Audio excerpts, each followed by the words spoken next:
அனைவருக்கும் வணக்கம். இது உங்கள் கரண்ட் கோச்சிங் சென்டர். இப்போ டிஎன்பிஎஸ்சி குரூப் 4க்கு வந்து நம்ம ஃப்ரீயாக டெஸ்ட் பேட்ச் கண்டக்ட் பண்ணிருக்கிறோம்.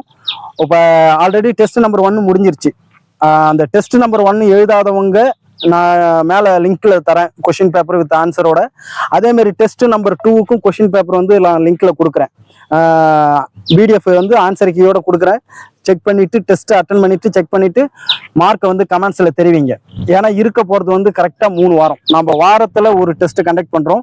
புதன்கிழமை வந்து உங்களுக்கு டெஸ்ட் நடக்கும். இப்போ எங்களுடைய டெஸ்ட் பேட்ச்ல ஜாயின் பண்ணணும் அப்படின்னா டிஸ்கிரிப்ஷன் கீழே வாட்ஸ்அப் லிங்க் தரேன். அந்த லிங்க்லையும் ஜாயின் பண்ணினா நேராக வாட்ஸ்அப் குரூப்புக்கு வந்துருவீங்க. நான் உங்களுக்கு பிடிஎஃப் சென்ட் பண்ணுறோம். அதே மாதிரி என்னென்ன படிக்கணும், எதெல்லாம் படிக்கணும் அப்படின்ற இன்ஸ்ட்ரக்ஷனும் கொடுத்துருவேன். இப்போ டெஸ்ட் நம்பர் 2 பொறுத்த வரைக்குமே, தமிழை பொறுத்த வரைக்குமே யூனிட் 3 and 4 கொடுத்துருந்தேன். யூனிட் 3யும் யூனிட் 4ம் கொடுத்துருந்தேன். ஜிகேவை பொறுத்த வரைக்குமே யூனிட் 6 கொடுத்துருந்தேன். ஜிகேவை பொறுத்த வரைக்குமே யூனிட் 6 கொடுத்துருந்தேன்.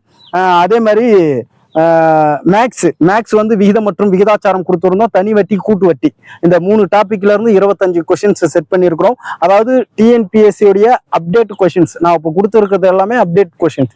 இது ஆல்ரெடி இதுக்கு முன்னாடி நீங்க பார்த்துருந்த அந்த விகிதம் மற்றும் விகிதாச்சாரம், தனி வட்டி, கூட்டு வட்டி எல்லாமே ஆல்ரெடி உங்களுக்கு பேசிக்கான மெத்தட் தான் தெரியும். ஆனா இப்போ வந்து இதோட கொஞ்சம் அப்டேஷன் வந்து கொஸ்டின்ஸ் தான் கொடுத்துருக்கேன். இந்த டைப்லயும் நீங்க கொஸ்டின்ஸை வந்து ப்ராக்டிஸ் பண்ணின்னு போகணும். ஏன்னா நம்மளுக்கு எப்படியாப்பட்ட கொஸ்டின்ஸ் வந்தாலும் அங்கே ஆன்சர் பண்ணணும். ஒரு கொஸ்டினும் நம்மளுக்கு ரொம்ப ரொம்ப முக்கியம். ஏன்னா அதுதான் நம்மள போஸ்டிங் வாங்க வைக்க போறது. இப்ப கொஸ்டின் பேப்பர் மாடலை பொறுத்த வரைக்குமே பாருங்க, ப்ரீவியஸ் கொஸ்டின் உங்களுக்கு எடுத்திருப்பேன். அதே மாதிரி நாங்களும் உங்களுக்கு கொஸ்டின்ஸை செட் பண்ணியிருக்கிறோம். கொஸ்டின்ஸ் எல்லாமே நல்லாவே இருக்கு. நல்லா பாருங்க. நான் இதுக்கான லிங்க் வந்து நான் மேலே தரேன். அந்த லிங்க் வந்து நீங்க பிடிஎஃப் லிங்க் டவுன்லோட் பண்ணி நீங்க டெஸ்ட் எழுதிக்கலாம். ஏன்னா அந்த 3 வாரத்தையும் நீங்க எந்த அளவுக்கு ரிவிஷன் பண்றீங்களோ அந்த அளவுக்கு உங்களுக்கு வந்து கண்டிப்பா உங்களுக்கு வெற்றி கிடைக்கும். ஏன்னா படிச்சது என்னைக்குமே வீண் போகாது. எல்லா விஷயத்திலும் நமக்கு என்னது சக்சஸா தான் இருக்கும். இப்போ பாருங்க 100 கொஸ்டின்ஸ் வரைக்கும் முடிஞ்சிருச்சு. இப்போ அடுத்தது வந்து ஜிகேவை பொறுத்த வரைக்குமே ஜிகேவிலையும் அதே மாதிரி தான் உங்களுக்கு ப்ரீவியஸ் கொஸ்டின் வச்சிருக்கிறேன். அதே மாதிரி நாங்க எடுத்த, அதாவது டாபிக் வைஸா இப்போ யூனிட் 6ன்னா இப்போ திருக்குறள், தமிழ் இலக்கிய வரலாறு, அப்புறம் தமிழ்நாட்டு விடுதலை போராட்டத்தில் பெண்களுடைய பங்கு, பெரியாறு, இது மாதிரி உங்களுக்கு இந்த மாதிரி கொஸ்டின்ஸ் தான் கேட்பாங்க. 20 கொஸ்டின்ஸ். இதுல இந்த அளவுக்கு நீங்க எந்த அளவுக்கு நீங்க இதுல எக்ஸாம் எழுதி ப்ராக்டிஸ் பண்றீங்களோ அதே பேஸ்டு உங்களுக்கு குரூப் 4 நடத்த போற மெயின் எக்ஸாம்லயும் உங்களுக்கு அதே பேஸ்டு மார்க் தான் வரும். அதனாலதான் சொல்றேன், எந்த ஒரு டெஸ்ட்டையும் அலட்சியப்படுத்தாதீங்க. ப்ராப்பரா உட்காந்து டைமிங் மேனேஜ்மெண்ட் உங்களுக்கு கரெக்டா இருக்கான்னு பாருங்க. ஏன்னா 3 மணி நேரம் உங்களுக்கு பார்க்கக்குள்ள ஈஸியா இருக்கிற மாதிரி இருக்கும். ஆனா கொஸ்டின் பேப்பருடைய மெத்தடெல்லாம் பாத்தீங்கன்னா நல்லா படிக்கிற மாதிரி இருக்கும். அதே மாதிரி மேக்ஸை பாருங்க. இப்போ மேக்ஸை பொறுத்த வரைக்குமே ஒரு கொஸ்டினையும் நம்ம முழுசா படிக்கணும். எதையுமே வந்து அரைகுறையா படிச்சுட்டு ஆன்சரை தப்பா ஷேர் பண்ணிட்டு, ஏன்னா கொஸ்டினுக்கு ஆன்சர் போட்டுருவீங்க, ஆனா அதுக்கு அடுத்தது ஷேர் பண்ணக்குள்ள தப்பா பண்ணிடுறீங்க. அதனாலதான் கொஸ்டினை வந்து முழுசா பாருங்க. பாருங்க, கூட்டு விகிதம் காண்க அப்படின்னு கொடுத்துருக்குறாங்க. அடுத்தது 4வது விகித சமன் காண்க அப்படின்னு கொடுத்துருக்குறாங்க. இப்போ இதெல்லாம் பாருங்க. இதெல்லாம் வந்து பேசிக்கா நீங்க வந்து விகிதம் மற்றும் விகிதாச்சாரத்துல இருக்கிற அப்டேட் கொஸ்டின்ஸ். இதெல்லாமே இந்த மாடல்லையும் நீங்க பார்த்துட்டு நல்லா ப்ராக்டிஸ் பண்ணீங்கன்னா உங்களுக்கு கண்டிப்பா என்னது அந்தந்த டாபிக்கை பொறுத்த வரைக்குமே நீங்க எப்படியாப்பட்ட கொஸ்டின்ஸ் வந்தாலும் கிளியர் பண்ணுவீங்க அப்படின்னு அர்த்தம். அதே மாதிரி குரூப் 2க்கும் 2A நாங்கள் வந்து டெஸ்ட் பேட்ச் கண்டக்ட் பண்ண போகிறோம். ஃபீஸ் பார்த்தீங்கன்னா ரொம்ப ரொம்ப கம்மியான ஃபீஸ். அதாவது ஒரு வெற்றியாளர், ஒரு முழுமையான ஒரு வெற்றியாளர் டிஎன்பிஎஸ்சி காம்படிஷன், இந்த காம்படிட்டிவ் எக்ஸாமை பொறுத்த வரைக்குமே ஒரு வெற்றியாளராக மாறணும் அப்படின்னா 2 விஷயம் நல்லா தீர்மானிக்குங்க. வேற எதுவுமே கிடையாது. 2 விஷயம் தான் உங்களுக்கு வந்து ஒரு வெற்றியாளர் அப்படின்ற ஒரு அந்த போஸ்டிங் கிடைக்க வைக்க 2 விஷயம் தான். ஒன்று வந்து ஒரு நல்ல ஷெடியூல்.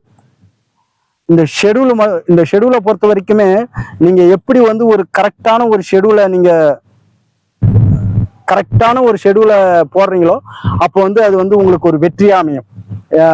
இப்ப ஒரு எக்ஸாமுக்குன்னு படிக்க ஆரம்பிச்சிட்டோம் அப்படின்னா இந்த ஷெடியூல் தான் வந்து 50% வந்து ஒரு வெற்றியை தீர்மானிக்கும். அப்ப அந்த ஷெடியூல் வந்து ரொம்ப முக்கியம். அதே மாதிரி ஒரு தரமான டெஸ்ட் வந்து நீங்க ஏனோதானு இஷ்டத்துக்குன்னு எழுதக்கூடாது. டிஎன்பிஎஸ்சி உடைய குரூப் 2 and 2A உடைய ப்ரீவியஸ் கொஸ்டின் எல்லாம் அனலைஸ் பண்ணி எந்தெந்த டைப்ல வந்து உங்களுக்கு கொஸ்டின் கேட்டுருக்குறாங்க, சிலபஸ் பேஸ்டுல எத்தனை கொஸ்டின் இருக்கு, அதாவது உங்களுக்கு சிலபஸ்ல கொடுத்துருக்கிற டாபிக் பிரகாரம் தான் கேள்வி கேட்பாங்க.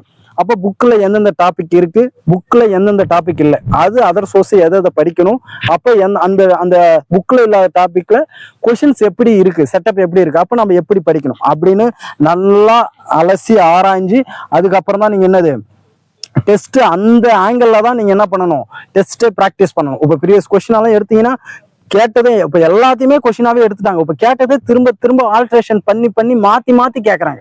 இப்போ அதுக்கேற்ற மாதிரி தான் நம்ம என்ன பண்ணணும், நாமளும் டெஸ்ட்டை வந்து கண்டக்ட் பண்ணணும். அதே மாதிரி டெஸ்ட் ப்ராக்டிஸ் ரொம்ப ரொம்ப முக்கியம். எல்லாருமே நிறைய பேர் படிக்கிறீங்க, நல்லா படிக்கிறீங்க, ஆனால் டெஸ்ட் ப்ராக்டிஸ் பண்ண மாட்டீங்க. அப்போ டெஸ்ட் நல்லா ப்ராக்டிஸ் பண்ணீங்கன்னா இது ஒரு 50%. ஏன்னா ஆல்ரெடி காம்படிஷன் இந்த காம்படிட்டிவ் எக்ஸாமுக்குன்னு படிக்க ஆரம்பிச்சிட்டீங்க. அப்போ நீங்க எப்படியா இருந்தாலும் படிச்சு தான் ஆகணும். அப்ப படிக்கிறது அது உங்களுடைய கடமை, அது எந்த குறையும் வைக்க மாட்டீங்க. ஆனா ஒரு நல்ல ஷெடியூல், ஒரு நல்ல டெஸ்ட் பேட்ச், இதை மட்டும் நீங்க நல்லா தீர்மானம் பண்ணி கரெக்டா ஒரு 3 மாசம், அடுத்த மாசம் 15ஆம் தேதி வந்து உங்களுக்கு குரூப் 2 and 2Aவுக்கு வந்து கால்ஃபர் வரப்போகுது. செப்டம்பர் மாசம் எக்ஸாம் கண்டக்ட் பண்ண போறாங்க. அப்போ ஒரு 3.5 மாசம் 4 மாசம் இருக்கு. அப்ப இந்த மாசத்தை வந்து நீங்க கிளியரான ஒரு ஷெடியூலு, கிளியரான ஒரு டெஸ்ட் பேட்சை அட்டன் பண்ணி போயினே இருந்தீங்கன்னா உங்களுக்கு கண்டிப்பா வெற்றி நிச்சயம். இது எந்த ஒரு மாற்றமும் கிடையாது. இப்போ நாங்கள் உங்களுக்கு அதுக்கேற்ற மாதிரி தான் உங்களுக்கு என்ன பண்றோம், இப்போ குரூப் 2 and 2Aவுக்கு வந்து டெஸ்ட் பேட்ச் கண்டக்ட் பண்ண போறோம். முழுக்க முழுக்க தமிழ் மீடியம் ஸ்டூடெண்ட்டுக்கு மட்டும்தான் நாங்கள் கண்டக்ட் பண்ண போறோம். இங்கிலீஷ் மீடியம் கேட்டிருந்தீங்க, குரூப் 4க்கே இப்போ இங்கிலீஷ் மீடியமும் கேட்டிருந்தீங்க.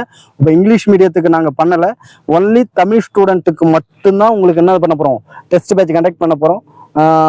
இப்போ கூடிய விரைவில் உங்களுக்கு அதுக்கான ஷெடியூலையும் நாங்கள் வந்து உங்களுக்கு வீடியோவா அப்லோட் பண்ணுவோம்.